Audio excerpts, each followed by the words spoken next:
Turning now to the world of politics, a lot going on, so let's get right to it. Joining us to discuss, as she does every Thursday, is Caroline Heldman, professor of critical theory and social justice at Occidental College. Good morning, Caroline. Good morning, Giselle. Great to see you. Always. All right, let's talk poll numbers. Trump dominating his primary opponents, and despite all the legal troubles he faces, he is neck and neck, according to these polls, with Biden. How trustworthy are the polls? What's your take? Well, we're still a year and a bit out, but wow, is this even a contest? Trump has support from 59% of Republicans, which means that if the election were held today, he would obviously clinch that nomination. It is hard to see how this juggernaut of Trump might be stopped. No one emerged. We had a Republican debate. There was some talk about Vivek Ramaswamy maybe rising, but he's not challenging Trump. The most popular candidate at that forum was someone who was praising Trump, and I think that kind of tells you everything you need to know about his popularity and the loyalty of the Republican Party for Trump at this point. And we'll talk more about his legal woes in a minute. But first, despite a strong economy, the passage of a historic infrastructure bill, the new poll numbers we just were talking about finds 46% of voters believe anybody else would be a better choice than Biden in 2024. The poll showed major concerns, Caroline, over the president's job performance and age. You said it's early, but how much trouble is he in? Well, it is early, and we often have issues with incumbents around this time, especially the party of the incumbent, although I will say Biden stands out in that regard. Most of this is being driven by concerns about Biden's age, and unless he steps aside, he will be the nominee, and Democrats will get behind him, perhaps with less enthusiasm. But at the end of the day, whether you like Biden or not, he has radically reformed the relationship between citizens and government. Ronald Reagan kind of wanted to sever that relationship and make government much smaller.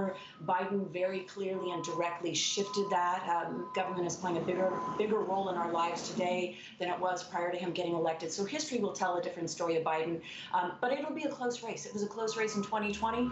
Abortion will help Biden. The indictments appear to be helping Trump. So again, it's going to be a close race in 2024. You've got a lot going on in your neighborhood, girl. I can hear it. So Kamala Harris traveling in Indonesia right now, and she's putting out the message that she and Biden are going to win and that she's ready to take the lead if necessary. That's her message. Does that help or hurt the Democrats?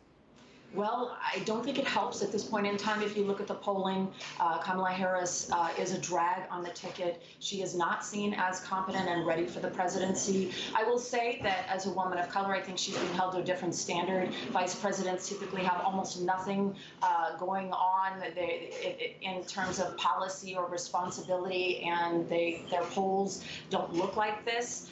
So I do think identity is at play here. But with that said, it doesn't matter what's at play in the sense that Democrats do not favor Kamala Harris, a majority of Democrats. So New York Mayor Democrat Eric Adams is blasting President Biden for not doing enough to stop the influx of migrants to New York, saying that it's going to ruin the Big Apple. It would take an act of Congress to pass comprehensive immigration reform. But how damaging is this to Biden? Is he doing enough? Should he be doing more? You know, it's really unusual for a Democrat to be going after a Democrat like this, especially as you point out that Congress decides what is going to happen with immigration, not the president. Although Adams is very specifically saying he's not getting enough support, which means money from the federal government, and perhaps Biden needs to reconsider that. But an unusual partisan attack here. I will say that immigration is increasingly an issue in states that are not necessarily on the southern border because of the stunts run by Republicans. And we will see in the coming years it will become even more of an issue as the climate crisis causes a refugee crisis globally. Right. All right, we do have to get to the big news out of Georgia. The judge ruling Sidney Powell and Kenneth Chesebro cannot sever from each other, but trying all 19 co-defendants is unlikely. Does this blow up Fani Willis's case?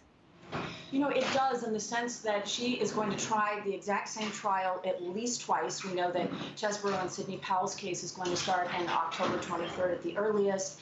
And she has said, and her office has said, that they will be bringing in the same witnesses, the same evidence, because this isn't a case against individuals. This is a RICO case. And so what this means is that basically Chesebro and Sidney's case will give everyone else a preview. They'll be much better prepared the second time this trial goes into play for the rest of the co-defendants.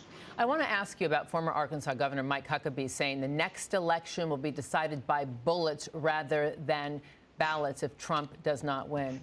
What do you make of that? Well, as someone who spent a lot of time with former Governor Mike Huckabee, who used to be a moderate and a very thoughtful person, these remarks are absolutely troubling. When our political leaders start talking about using bullets rather than ballots, whether they're simply making an observation or they're encouraging that, it normalizes it. And I will say that free and fair elections and the peaceful transfer of power have been at the bedrock of our democracy, which is very fragile. We've learned the lesson that it's fragile, and we have a number of years between now and when we're on the other side of our democracy being threatened. And I do expect stochastic violence, meaning people who are listening to words from Mike Huckabee and other leaders who appear to be normalizing or encouraging violence. I do expect them to act on that. And I just think it's a real shame that our political leaders are leading us down this path. In Colorado, 6 Republicans suing to keep Trump off the ballot entirely in 24, citing the insurrection clause of Article 3 of the 14th Amendment. The Supreme Court is deciding that they should weigh in here. What do you think is going to happen?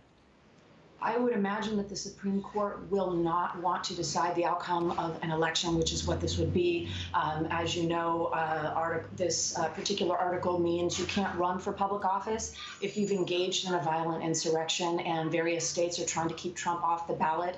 Again, I would imagine that even though this hasn't been tested in a court of law, the Supreme Court will not want to be the one making the decision about whether or not Trump appears on the ballot. Right. And before I let you go, Caroline, all of Congress back in session next week, where Senate Republicans are unified on spending bills, as you know. But in the House, the far right is saying they will not fund the government unless there are more cuts in spending and aid to Ukraine. And they want all prosecutions of Trump, what they call persecutions, to stop. Are we headed toward a shutdown? Well, I think we're going to have another month of this disastrous back and forth, and in the 11th hour, somehow the Republicans and McCarthy will pull it together as they did with the debt ceiling.